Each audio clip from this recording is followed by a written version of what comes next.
Assalamualaikum warahmatullahi wabarakatuh. Hai semuanya. Perkenalkan, nama saya Naila dengan NIM A4125200092. Perkenalkan, nama saya Airin Pandin dengan NIM A40125201117.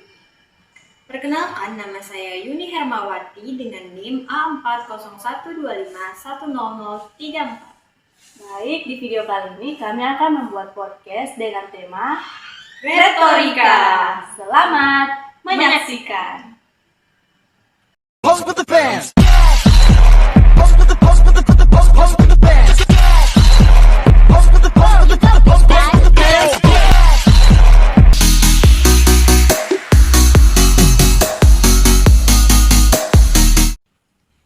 Halo guys, kembali lagi di YPP yang penting podcast bareng saya Naila. Nah, pada episode kali ini kita akan membahas tentang retorika. Nah, pastinya saya nggak bakal ngomong sendirian dong. Di sini aku udah kehadiran dua bintang tamu yang sangat cantik dan manjalita. Nah, sebelumnya kita kenalan dulu dong. Kakak namanya siapa sih? Nama saya Airin Pandin, biasa dipanggil Airin. Oh, Kakak Airin. Iya. Oke, nah, yang satu nih yang cantik banget nih pakai baju warna peach. Nah, namanya siapa sih? Makasih banget loh pujiannya. Oke, sama-sama. Perkenalkan, nama saya Yuni Hermawati. Kalian bisa panggil saya Kakak Yuni. Oke, Kakak Yuni. Nah, udah tahu kan kita mau bahas apa hari ini? Udah kan? Sudah Oh, retorika. Oke, nah, lanjut langsung aja nih ke pertanyaan yang pertama. Menurut Kakak nih, apa sih itu retorika? Dari aku dulu ya. Oke. Oke, jadi retorika itu adalah keterampilan atau seni di dalam berbicara. Oh, seni dalam Betul berbicara. sekali. Oke, nah, kalau menurut Kakak Yuni nih, apa sih itu retorika? Oke, saya ingin menambahkan sedikitnya dari jawaban Kakak Airin tadi. Lebih dari seni berbicara, retorika itu juga sebagai seni membujuk orang. Jadi bagaimana kita menyampaikan sesuatu untuk meyakinkan seseorang itu. Seperti itu. Jadi kayak bersifat persuasif gitu Iya, ya. persuasif. Iya. Nah, jawabannya sangat simple tapi bermakna dalam gitu ya. Oke. Nah, lanjut ke pertanyaan selanjutnya. Nah, dimulai dari Kakak Airin dulu ya. Menurut Kakak Airin nih, apakah menurut Kakak Airin retorika itu penting nggak sih dalam kehidupan sehari-hari kita? Tentunya penting dong retorika di dalam kehidupan sehari-hari. Seperti yang kita sedang lakukan, yaitu berinteraksi. Dalam berinteraksi kita kita perlu menguatkan satu sama lain atau memengaruhi dengan menggunakan ide maupun produk. Kita juga bisa menguatkan diri kita sendiri dengan menggunakan retorika. Penyampaian bisa lebih efektif. Seperti itu. Dengan retorika ini juga kita bisa menjadi seorang pemimpin dalam tim, dan kita juga bisa menang dalam negosiasi. Jadi penting banget ya dalam kehidupan Iya. sehari-hari kita. Oke, lanjut nih ke Kakak Yuni. Kakak Yuni, boleh nggak sih ceritain dikit aja tentang sejarah retorika? Boleh dong. Jadi retorika itu udah ada sejak zaman Yunani kuno, udah lama banget, kayak sekitaran 2500-an tahun. Jadi lalu. bukan hal baru lagi ya? Iya, bukan hal baru. Retorika itu ilmu klasik yang terus berkembang dan masih relevan sampai saat ini. Nah, tokoh-tokoh yang terkenal dalam retorika itu ada Aristoteles, Plato, dan yang mana mereka ini terkenal juga dalam dunia filsafat. Nah, mereka lah yang menyusun prinsip-prinsip dan dasar-dasar dari retorika, yang mana ilmunya itu tetap relevan dan berkembang sampai saat ini. Oke, jadi retorika ini dari zaman dulu masih ada ya sampai Iya. sekarang terus dikembangkan. Aku pernah baca nih kalau retorika itu terdiri dari 3 pilar utama. Nah, Kakak Airin tahu nggak sih 3 pilar utama tersebut? Tahu dong. Oh, boleh dong dijelasin. Jadi ada 3 pilar utama dalam retorika. Yang pertama pathos, kemudian ethos, kemudian logos. Jadi berbicara tentang ethos itu kredibilitas. Bagaimana cara kita membangun kepercayaan Dengan audiens kita juga. Iya, betul sekali. Kemudian ada pathos. Pathos ini berbicara tentang emosi. Bagaimana kita bisa menyatu dengan perasaan mereka. Jadi kita mau masuk ke Iya, betul. perasaan audiens. Kemudian yang terakhir ada logos. Logos itu berbicara tentang logika. Jadi bagaimana kita bisa mengkaji argumen yang bisa masuk akal, yang logis juga. iya betul sekali. Jadi ketiga pilar utama ini harus seimbang agar penyampaian kita bisa lebih efektif Dan Sampaikan gitu ya? tersampaikan. dan mudah dipahami Iya, gitu. betul. Nah, jawabannya bagus banget nih. Nah, lanjut nih ke Kakak Yuni. Bagaimana sih cara kita agar menarik perhatian audiens saat kita lagi berretorika? Oke, jadi saat kita sedang berretorika itu kita harus kreatif dan inovatif. Nah, kita itu harus menyampaikan pesan yang punya tujuan jelas, logis, dan relevan, serta menarik bagi audiens kita. Nah, selain dari itu juga kita harus menggunakan bahasa yang sesuai pada tempatnya. Kayak misalnya kalau kita berretorika di depan audiens yang kayak di kampung gitu, itu kan mereka nggak terlalu tahu bahasa-bahasa formal, jadi kita gunakan bahasa yang mudah dipahami. Berbeda kalau acara formal gitu, kita pakai juga bahasa yang formal.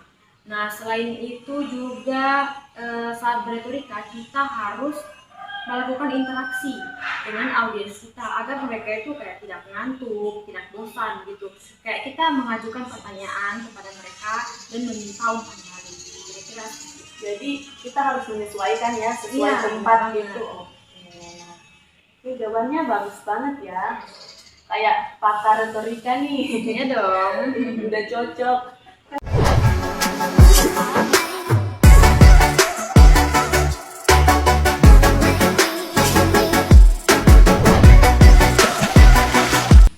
Oke, nah by the way ini kakak-kakaknya Gen Z ya?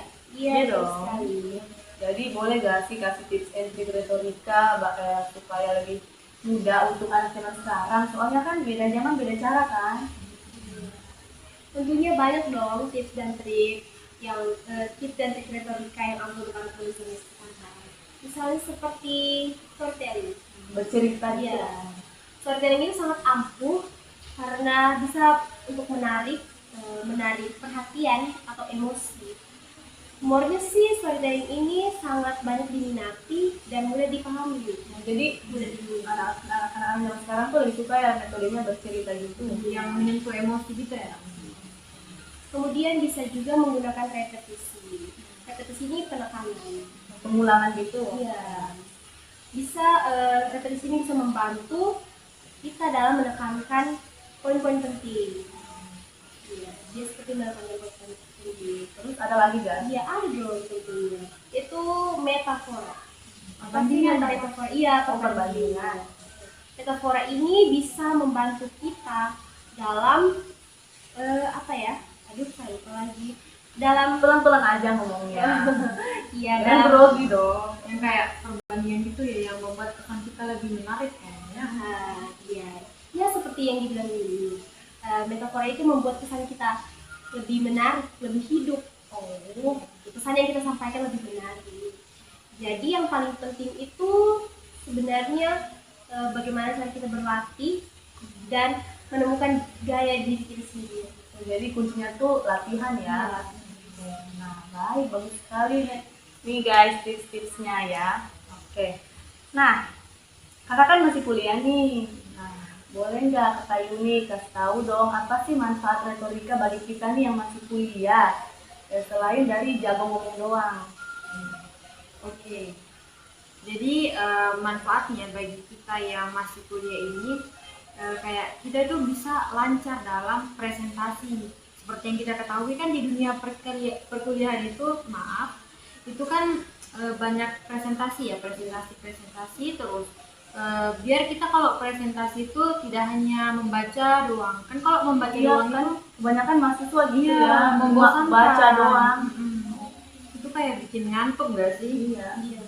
Bosan juga kan audiensnya. Iya, tidak ada interaksi antar pemateri sama Audiens. audiensnya. Jadi itu kita perlu belajar cara retorika yang baik agar presentasi kita itu lebih menarik untuk didengarkan. Nah, selain itu juga bagi yang semester akhir ya, pastinya ada ujian skripsi kan.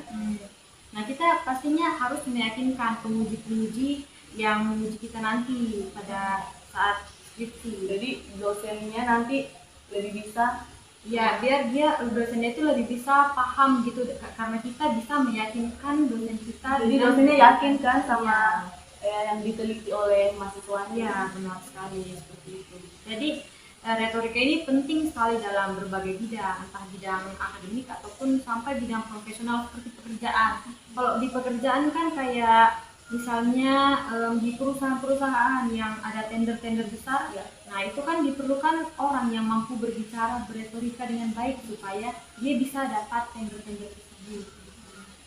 Jadi lebih meyakinkan kan. Bagus sekali guys, itu dia manfaat dari beretorika. Nah, kan tadi nih Kakak Airin udah kasih nih tips and triknya cara beretorika kepada anak muda. Nah, kemudian bisa nggak Kakak Airin kasih contoh bagaimana retorika dipakai sama anak muda zaman sekarang? Oke, baik. Ternyata di zaman sekarang ini banyak anak muda yang menggunakan retorika tanpa mereka sadari. Contohnya Mereka sudah beretorika ya, tapi iya, tapi mereka tidak menyadari. Contohnya seperti ada seorang Influencer. bukan, maksud saya desainer, Oh, desainer. desainer muda yang sedang presentasi ide bersama kliennya. Kemudian dia berkata seperti ini, desain ini bukan hanya sekedar warna dan bentuk, tetapi cerita yang akan tersampaikan ke dunia. Jadi secara tidak sadar dia itu sudah beretorika. Iya, begitu. Tanpa dia sadari, ternyata di dalam kalimat tersebut yang dia sampaikan ternyata sudah mengandung pilar retorika. pilar. Iya, yang pilar tadi yang terkatakan. Ternyata di kalimatnya tadi mengandung etos dan logos dan pathos. Iya. Itu ya jawabannya. Nah, misalnya nih kita baru memulai beretorika. Nah, Kak Ayu nih boleh nggak sih kasih tahu apa sih cara kita memulai, dari mana sih kita mulai? dari Buset, dari ulang. Oke, 1, 2, 10. Nah, misalnya nih kita baru belajar nih beretorika. Nah, Kak Ayu nih boleh nggak kasih tahu kita harus mulai dari mana sih? Apakah Kak Ayu nih punya rekomendasi gitu cara memulainya? Oke. Kalau kita baru mau mulai beretorika ya, hal yang paling basic yang dapat kita lakukan itu biasanya membaca, kayak baca artikel atau buku. Tapi kayaknya Gen Z sekarang lebih suka video ya Iya, dibanding lebih baca. suka menonton gitu lewat video. Jadi saran saya lebih baik kayak memulai dari menonton video-video kayak cara berbicara yang baik di depan umum, cara beretorika di depan umum. Kan banyak tuh konten-konten kayak cara beretorika yang benar gitu. Terus kayak podcast ini juga ya. Ya bener banget. Nah terus juga, nah dari video yang kita tonton itu kita analisis bagaimana sih cara untuk menarik perhatian audiens dari beretorika itu, kayak gitu. Nah habis itu setelah kita analisis, kita juga perlu meningkatkan kepercayaan diri, kayak berlatih terus gitu. Nah, gimana nih cara meningkatkan kepercayaan diri itu? Itu biasanya kalau saya itu berlatih di depan cermin, kayak mengulang-ulang terus materi yang saya mau presentasikan di depan cermin, atau saya ajak tuh kayak mama, papa saya saya berdiri di depan mereka dan saya mempresentasikan dulu di depan mereka Sebelum ke banyak orang. ya, sebelum ke banyak orang. Kalau Kakak Ayrin gimana cara meningkatkan kepercayaan dirinya? Apakah sama kayak Kakak Ayrin? Iya, sama.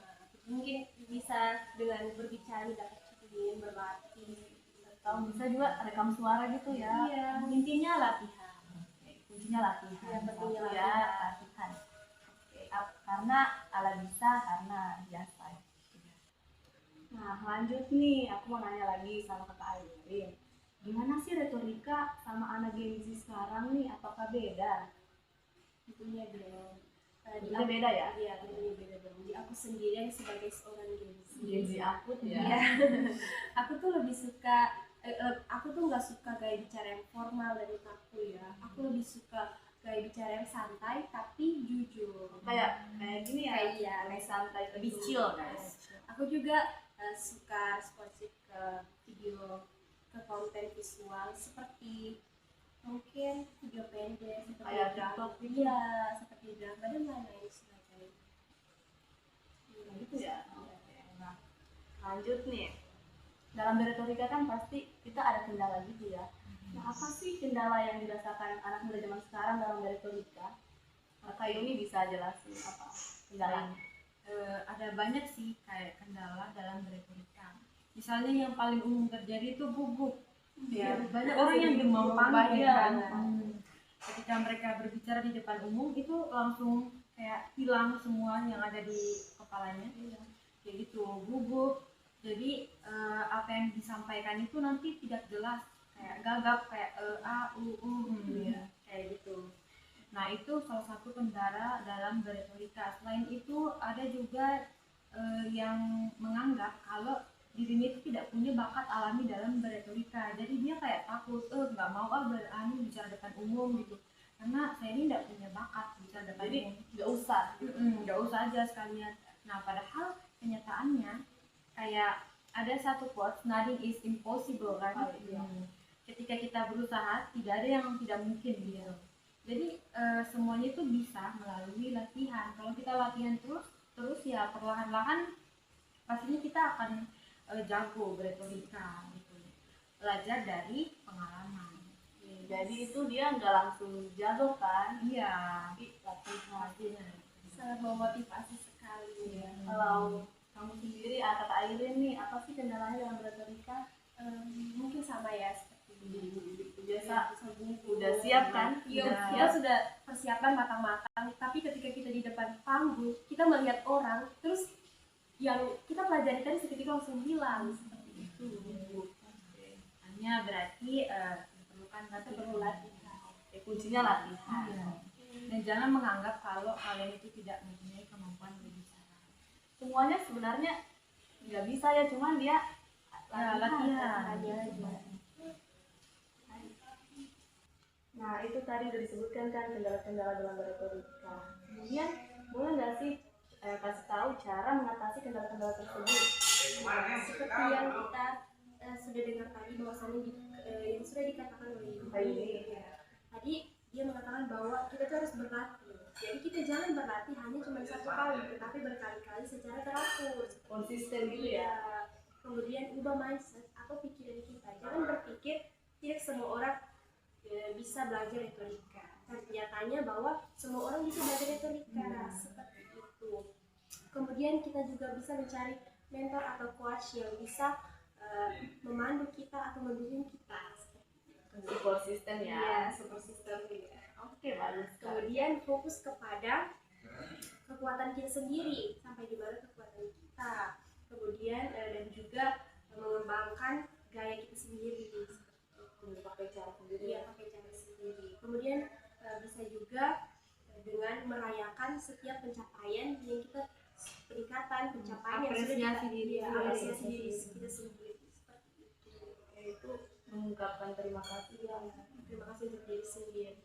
Oke, nah bagus banget nih caranya. Oke, nah Kakak Yuni lagi nih aku nanya. Nah, Kakak Yuni, apa saja sih kegiatan yang termasuk dalam retorika? Apa supaya kita tahu nih kapan kita sudah berretorika, apakah kita sudah berretorika atau belum gitu. Jadi sebenarnya banyak sekali kegiatan-kegiatan yang tanpa kita sadari itu kita sudah melakukan kegiatan berretorika. Misalnya kayak tadi yang disebutkan Kakak Airin yang seorang desainer tadi. Oh iya. Nah itu contoh lainnya itu kalau di kampus itu ada presentasi, itu juga termasuk retorika.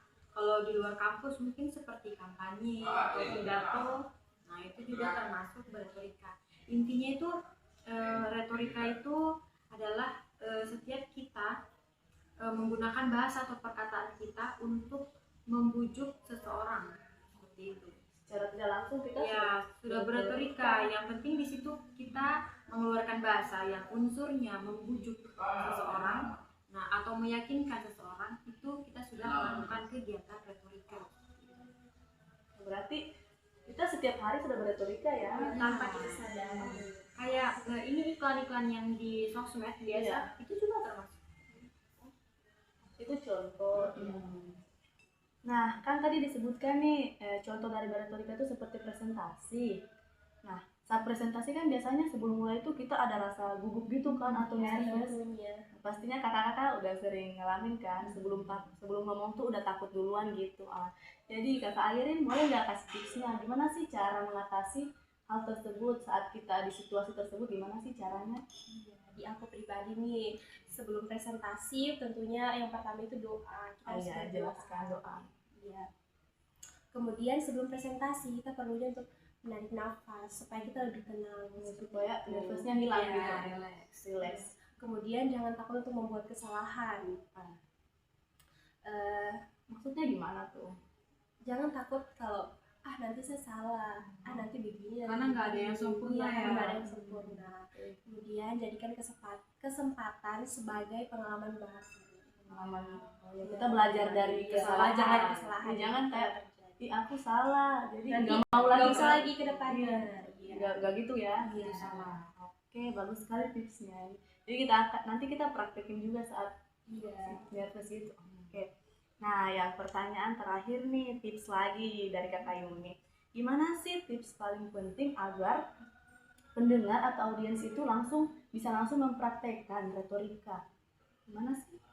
Oke, saya punya salah satu tips. Jadi retorika itu bukan hanya sekedar bagaimana kita bicara atau menyampaikan pesan, tapi juga penting untuk memahami dan menganalisis situasi. Itu yang paling penting. Jadi sebelum kita mempraktikkan ke dalam kehidupan sehari-hari, kita harus memahami dulu audiens kita, lingkungannya bagaimana, seperti itu. Nah, setelah kita memahami audiens kita jadi bisa tahu materi apa sih yang bagus untuk mereka ini. Nah, terus setelah kita memberikan sebuah materi untuk mereka atau sebuah pidato, presentasi seperti itu, kita menganalisis responnya, kita mengamati responnya dan memahami audiens kita seperti itu. Dengan begitu perasaan kita lebih terhubung dengan audiens sehingga lebih jalan gitu, lebih mudah. Terus audiens lebih mudah kan menerima apa lebih menerima apa yang kita sampaikan dan mereka lebih mudah menyetujui apa maksud kita. Jadi kayak langsung ngerasa ingin mempraktekkan kan setelah mendengar gitu. Bagus banget Seperti itu sih. Nah, itu tadi tips-tipsnya sangat bagus banget ya. Terus jangan lupa di note ya tips-tipsnya guys. BTW, tadi ini udah pertanyaan terakhir ya. Terima kasih banget nih kakak-kakaknya udah sempatkan waktu buat hadir nih di podcast kali ini. Ada pesan nggak buat para penonton? Iya, semoga apa yang sudah kita sampaikan ya tentunya pada tips tadi dan trik semoga bisa Dipraktikkan ya guys ya. Terus semoga bisa menambah pengetahuan para penonton ya teman-teman di rumah tentang retorika supaya bisa mengembangkan apa cara kita berbicara. ya cara kita berretorika ya. Oke guys, segini dulu podcast kita pada episode kali ini. Sampai jumpa di episode selanjutnya. Bye bye.